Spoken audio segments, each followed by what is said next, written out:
नमस्कार दोस्तों, आप सबों का मेरे YouTube चैनल जय श्री राम पर स्वागत है। आज हम माता पार्वती एवं भगवान शिव के सुप्रसिद्ध एवं फलदायी कथा सुनाने जा रहे हैं। कथा का प्रसंग है, माता पार्वती ने भगवान शंकर से 3 प्रश्न पूछे। पहला प्रश्न, कौन सी स्त्री समय से पहले विधवा हो जाती है? और दूसरा प्रश्न, कौन सी स्त्री को जीवन में कभी सुख नहीं मिलता? और तीसरा प्रश्न, कौन सी चीज़ ऐसी है जो पत्नी पति के मांगने से भी नहीं देती? इसे कहानी को सुनकर आप सबों के जीवन की सारी कष्ट दूर हो जाएंगी। तो आइए सुनते हैं जीवन को सुखमय बनाने वाली कहानी। आपको मेरी कहानी पसंद आए तो मेरे कमेंट बॉक्स पे जय श्री राम जरूर लिखिएगा एवं मेरे चैनल को सब्सक्राइब कीजिएगा एवं ज़्यादा से ज़्यादा शेयर कीजिएगा। तो एक दिन जब भगवान शिव कैलाश पर बैठे थे और माता पार्वती भगवान शिव से मिलने जाती है और कहने लगती है, प्रभु, जब मैं आपसे मिलने के लिए आ रही थी तो मेरी नज़र मृतलोक पर पड़ी। मैंने देखा कि 3 स्त्रियां जो सहेली थी उसमें से 2 स्त्रियां विधवा होकर दुखी जीवन जी रही थी, जबकि एक स्त्री सुहागन होकर के अपने पति के साथ सुखी जीवन जी रही थी। प्रभु, ये बात मेरी समझ में नहीं आई, इसलिए मेरे मन में 3 प्रश्न उठे हैं। हे प्रभु, जिसके कारण मैं बहुत व्याकुल हूँ, इसलिए मैं आपसे चाहती हूँ कि आप मेरे 3 प्रश्नों का उत्तर देकर मुझे संतुष्ट करने की कृपा करें। भक्तों, इस प्रकार माता पार्वती की बातों को सुनकर भगवान शिव कहते हैं कि पार्वती, तुम्हारे मन में जो भी प्रश्न है वह बतलाओ। मैं तुम्हारी 3 प्रश्नों का उत्तर देकर तुम्हें संतुष्ट करने का कोशिश करूँगा। तब माता पार्वती कहती है, प्रभु, मेरा पहला प्रश्न है, कौन सी स्त्री समय से पहले विधवा हो जाती है? और मेरा दूसरा प्रश्न, कौन सी स्त्री को जीवन में कभी सुख नहीं मिलता? और तीसरा प्रश्न, कौन सी चीज़ ऐसी है जो एक पत्नी अपने पति को मांगने से भी नहीं देती?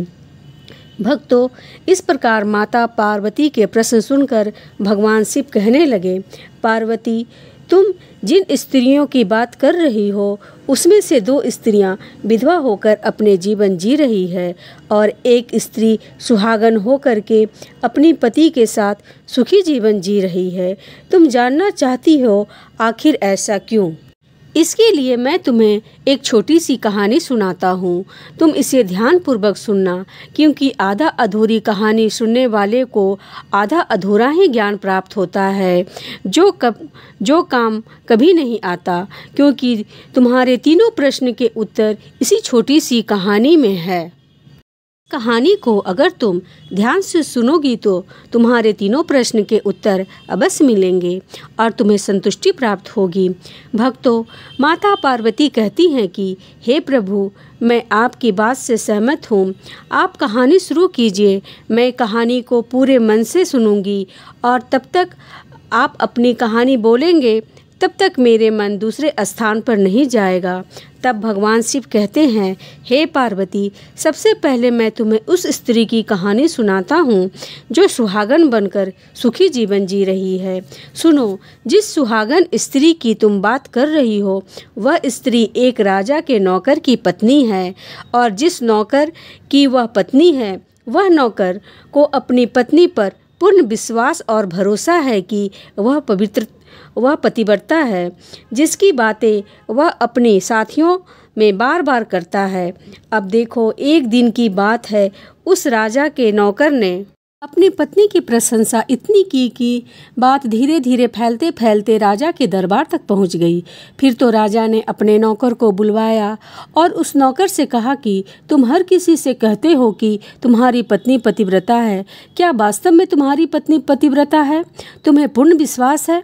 भगवान शिव कहते हैं कि हे पार्वती, इस प्रकार राजा की बात सुनकर नौकर कहने लगा, महाराज, मुझे पूरा विश्वास है और पूरे से भी आगे विश्वास है कि मेरी पत्नी पतिव्रता है। उसी समय राजा का महामंत्री कहने लगा कि यदि मैं तेरी पत्नी की पतिव्रता खंडित कर दूं तो तुम्हें क्या सजा मिलनी चाहिए?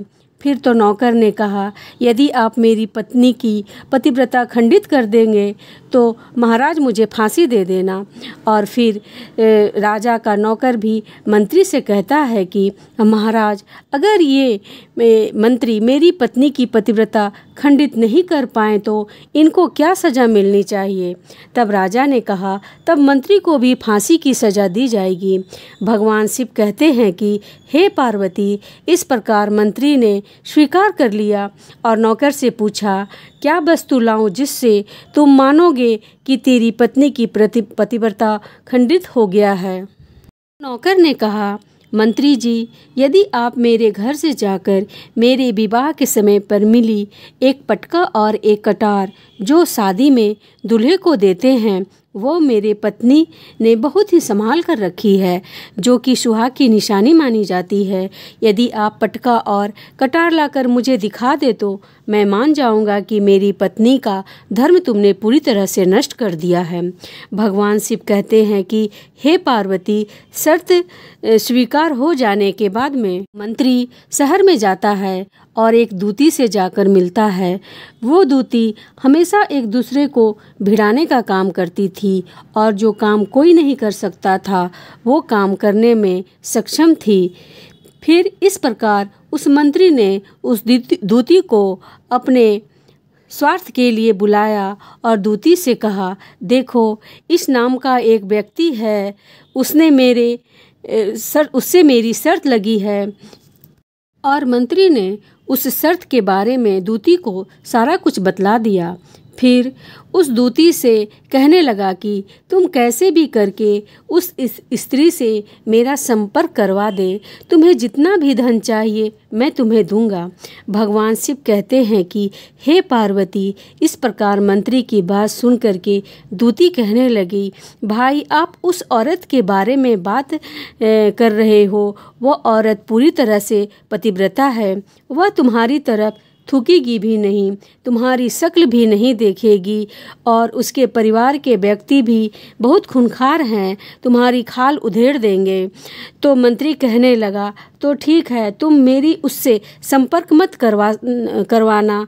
तो एक काम कर दे, उसके घर से जाकर के पटका और कटार चुरा कर किसी तरह ला दे।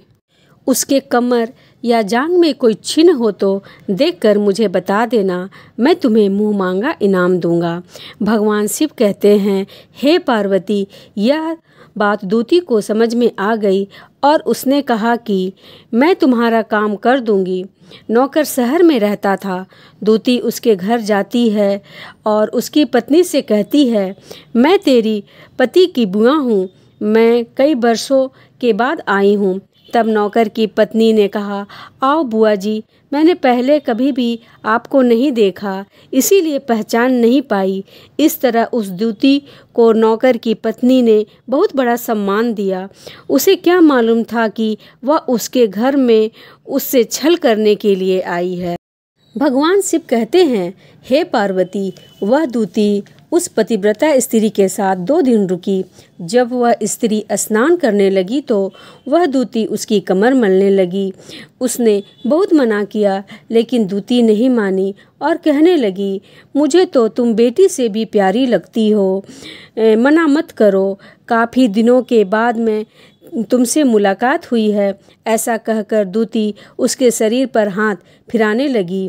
उस स्त्री के मुंह धुलाने के बहाने दूती ने उसके चेहरे पर पानी डाल दिया तो उसकी आंखें बंद हो गई।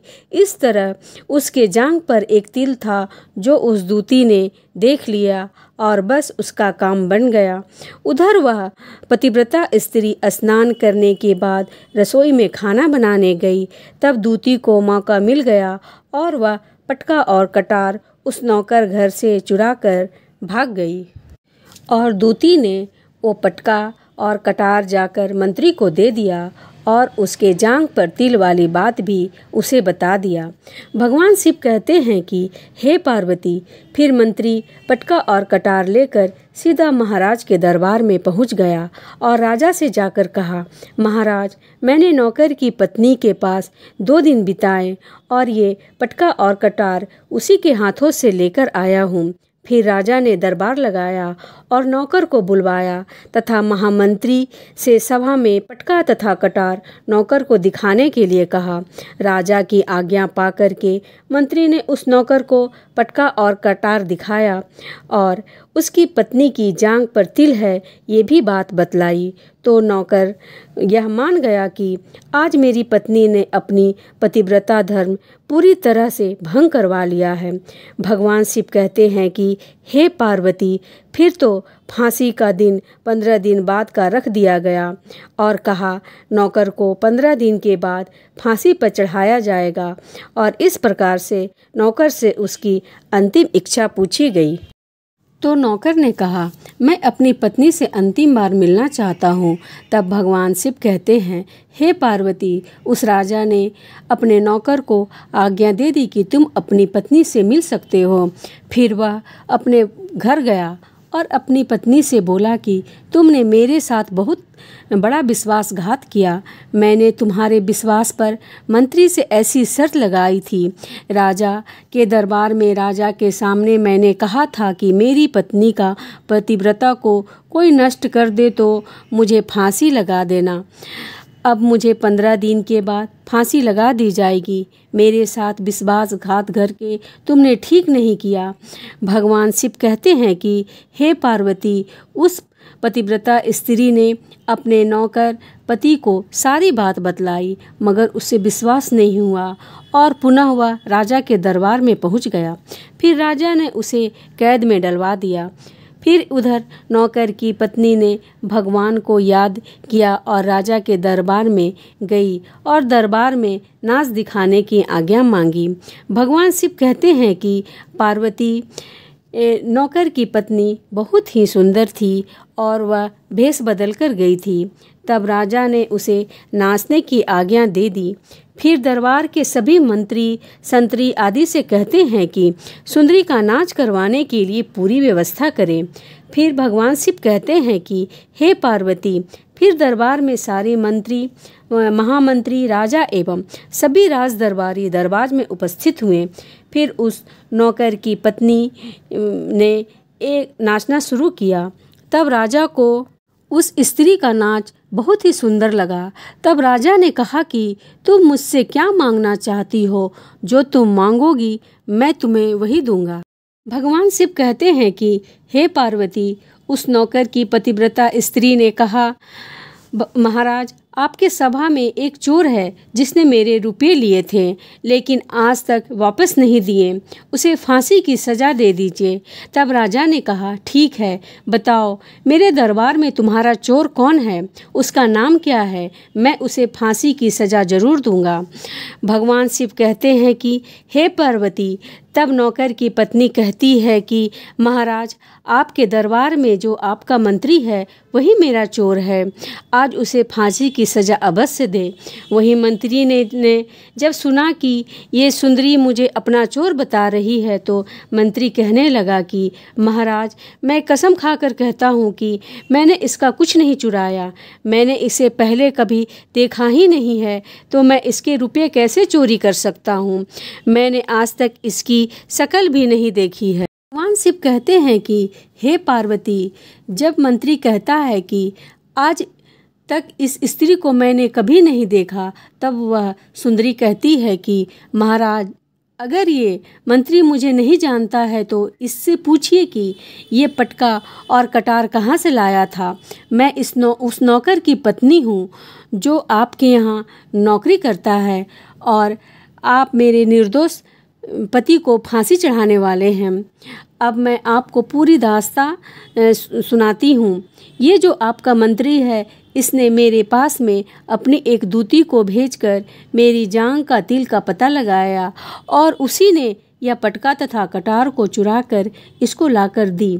जब आपने मंत्री के द्वारा भेजी गई दूती मेरे घर आई थी तो उसने मुझे कहा था कि वो मेरे पति की बुआ है। वह पहली बार आई थी, इसलिए मैं उसको पहचान नहीं सकी। इसलिए महाराज, उस स्त्री को मैंने अपने यहाँ बहुत बड़ा सम्मान दिया, उसके ठहरने की व्यवस्था की। भगवान शिव कहते हैं कि हे पार्वती, इस तरह उस नौकर की पतिव्रता पत्नी की बात सुनकर राजा ने उस दूती को बुलवाया। फिर उस दूती ने राजा को सारी सच्चाई बतला दी, जिससे राजा ने उस नौकर को बरी कर दिया और मंत्री को फांसी पे चढ़ा दिया। भगवान शिव कहते हैं कि हे पार्वती, इस प्रकार उस नौकर की पत्नी ने राजा से कहा कि मैं अपने पति से बहुत प्यार करती हूँ, मैं एक चरित्रवान स्त्री हूँ, मैं कभी भी अपने पति का नाम तक अपने मुख से नहीं लेती। भगवान शिव कहते हैं कि हे पार्वती, अब मेरी कहानी पूरी हो गई। अब तुम अपनी तीनों प्रश्नों का उत्तर सुनो। तुम्हारा पहला प्रश्न था, कौन सी स्त्री समय से पहले विधवा हो जाती है? तो सुनो, जो स्त्री अपने पति का नाम लेती है वह स्त्री समय से पहले विधवा हो जाती है। पति का नाम लेने से पति का उम्र घटता है और समय से पहले ही उसकी मृत्यु हो जाती है। ऐसी स्त्रियां जो अपने पति का नाम लेती हैं वह समय से पहले ही विधवा होकर के दुखी जीवन जीती है। बस यही राज की बात है। तुम जिन 3 सहेलियों की बात कर रही थी उसमें से 2 विधवा थी और ये एक नौकर की पत्नी थी जो कि पतिव्रता थी, अपने पति का नाम कभी भी अपने मुख से नहीं लेती थी। और उधर 2 स्त्रियां जो विधवा होकर के दुखी जीवन जी रही है वह हमेशा अपने पति का नाम लेकर ही बुलाती थी। इसी वजह से उनके पति का उम्र कम हो गया और दोनों स्त्रियां समय से पहले विधवा हो गईं और आज वह दुखी जीवन जी रही हैं। इसे किसी स्त्री को अपने पति का नाम अपने मुख से नहीं लेना चाहिए। और तुम्हारा दूसरा प्रश्न था, कौन सी स्त्री को जीवन में कभी सुख नहीं मिलता? दोस्तों, जो स्त्री बिना अपने पति की अनुमति के तीर्थ स्थान या उत्सव में जाती है उसके जीवन में कभी सुख नहीं आता। ऐसी स्त्रियां जीवन भर दुखी रहती हैं और अपने पति का प्रेम कभी नहीं पाती। और भगवान शिव कहते हैं कि हे पार्वती, तुम्हारा तीसरा प्रश्न था कि ऐसी कौन सी चीज़ है जो एक पत्नी अपने पति को मांगने से भी नहीं देती? तो समझ लो वो चीज़ गाली है, क्योंकि एक चरित्रवान स्त्री कभी भी अपने पति को गाली नहीं दे सकती और जो स्त्री गाली देती है वो स्त्री कभी भी चरित्रवान नहीं होती और ऐसी स्त्री जीवन भर रोती हैं। वैसी स्त्री के जीवन में कभी भी सुख की घड़ी नहीं आती है और समय से पहले ही ऐसी स्त्रियां विधवा हो जाती हैं। भक्तजनों, इस तरह कहानी सुनने के बाद माता पार्वती ने अपने तीनों प्रश्नों के उत्तर से संतुष्ट होकर कहती हैं कि प्रभु, वास्तव में जो स्त्री चरित्रवान होती है वह स्त्री कभी दुखी जीवन नहीं जीती, क्योंकि ऐसे घर में हमेशा लक्ष्मी का सदा वास होता है और वह घर धन धान से हमेशा भरा रहता है और वैसी स्त्रियां घर को स्वर्ग बना देती हैं। दोस्तों, आप सबों को यह कहानी पसंद आई हो तो मेरे चैनल को सब्सक्राइब जरूर करें। जय श्री राम।